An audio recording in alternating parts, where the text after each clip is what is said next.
Olá a todos, nós somos o grupo 2 do seminário. O grupo é composto por eu, Maria Luísa, Sofia Pinheiro e Vinícius Moura, e nós vamos abordar sobre os metais e a metalurgia. Primeiramente, o que são metais? Eles são a maioria dos elementos da tabela periódica, como vocês podem observar, são elementos eletropositivos, ou seja, apresentam tendência a doar elétrons, se transformando em íons cálcios.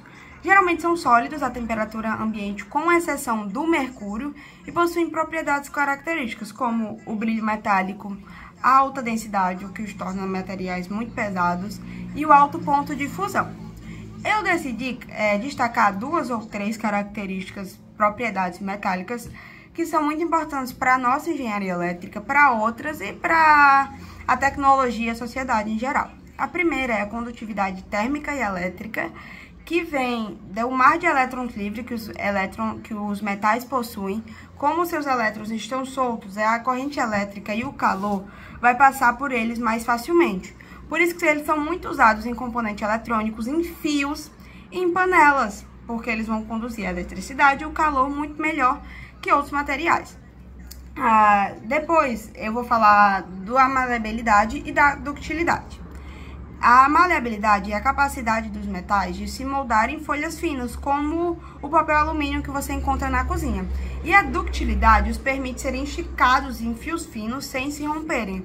A junção dessas características mostra o porquê eles são tão importantes e tão presentes nas engenharias no geral. A classificação.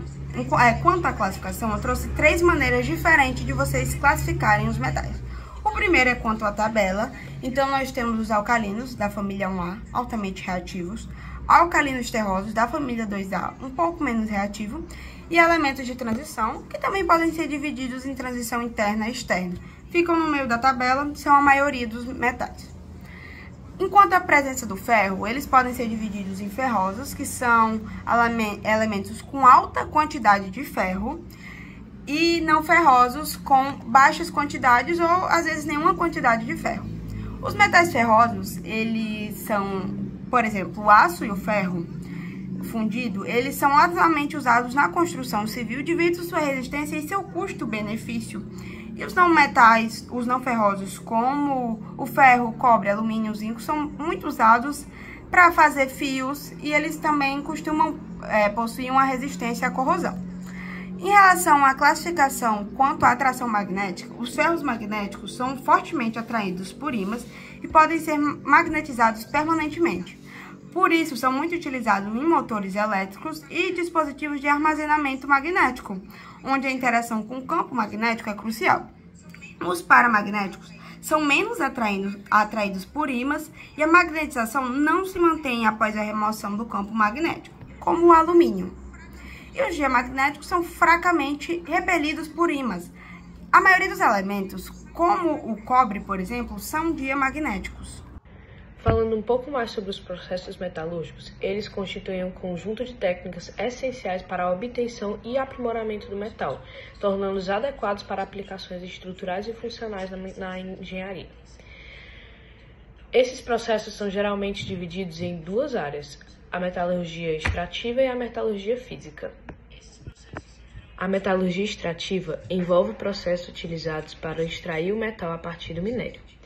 Por exemplo, na pirometalurgia, utiliza-se o calor intenso para realizar reações de redução, como é o caso da extração do ferro em altos fornos, onde o minério do ferro reage com monóxido de carbono para produzir o ferro metálico.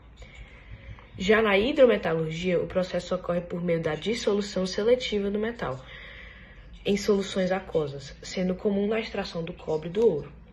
Essa técnica tem ganhado mais destaque a cada dia, porque ela é energeticamente menos agressiva e ambientalmente mais viável em muitos casos. Após a extração... Oi, eu sou Vinícius Moura e eu fiquei com a corrosão de metais. Bom, a corrosão é o processo de deterioração dos metais por reações químicas ou eletroquímicas com o ambiente, especialmente com a presença de oxigênio e umidade. É um fenômeno comum, mas muito perigoso quando falamos de estruturas metálicas e sistemas elétricos. Ocorre principalmente pela oxidação do metal. O exemplo mais comum é a ferrugem no ferro, que ocorre principalmente quando esse ferro não recebe um tratamento certo. E alguns tipos pode ser química, eletroquímica, galvânica, intergranular ou atmosférica.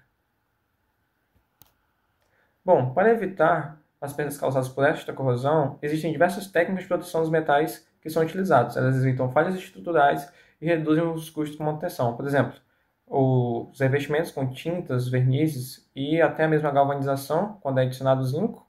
A proteção catódica, em que são usados metais mais reativos como ânodo de sacrifício. As ligas metálicas, por exemplo, o aço inox, que ele é uma liga de cromo, aço e zinco, se não me engano.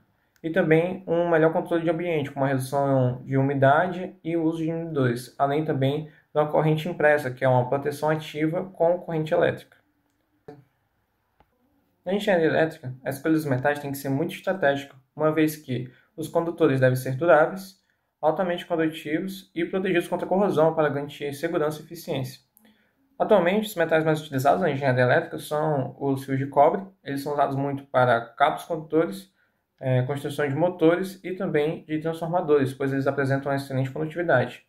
Atualmente, também tem sido utilizado muito o alumínio em redes de transmissão, uma vez que ele é leve, mais barato e evita também o que ocorria muito era que quando a linha de transmissão utilizava cobre, havia muito furto e também muitos acidentes e as pessoas acabavam indo a óbito na tentativa de furtar.